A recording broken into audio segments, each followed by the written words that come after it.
Pernahkah kalian berpikir seberapa kuat ambisi Majapahit untuk menyatukan Nusantara? Semuanya berawal dari sumpah legendaris seorang Mahapatih Gajah Mada yang kita kenal sebagai Sumpah Palapa. Ia bersumpah tidak akan menikmati kesenangan duniawi sebelum berhasil menaklukkan seluruh Nusantara di bawah Panji, Majapahit. Dan salah satu target krusial dalam sumpahnya adalah Bali.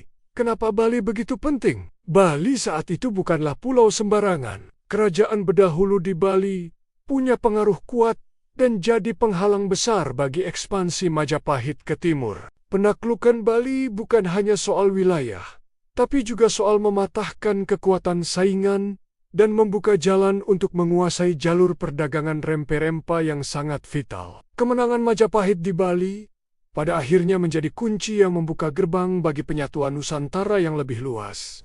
Pernahkah kalian dengar kisah bagaimana Bali, pulau dewata yang megah, akhirnya menjadi bagian dari Kekaisaran Majapahit? Ini bukan cerita penaklukan biasa, melainkan sebuah drama epik penuh strategi dan pengorbanan. Pada abad ke-14, di bawah pimpinan Raja Sri Astasuratna Bumi Banten dari Kerajaan Bedahulu, Bali berdiri kokoh. Pertahanan mereka sangat kuat, terutama karena kehadiran seorang panglima perang legendaris, Kebo Iwa.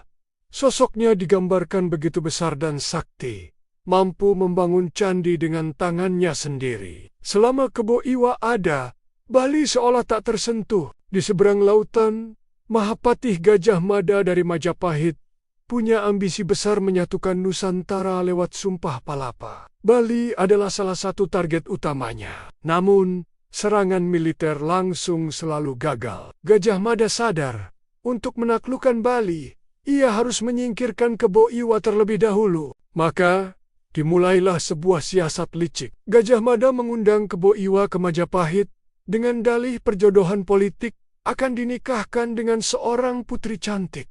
Tawaran ini diterima. Kebo Iwa berangkat ke Jawa tanpa curiga. Namun setibanya di sana, ia justru dijebak. Ia diminta memperbaiki sumur yang rusak, dan saat berada di dalam, para prajurit Majapahit menimbunnya dengan batu hingga tewas. Kehilangan panglima andalannya membuat pertahanan Bali goyah.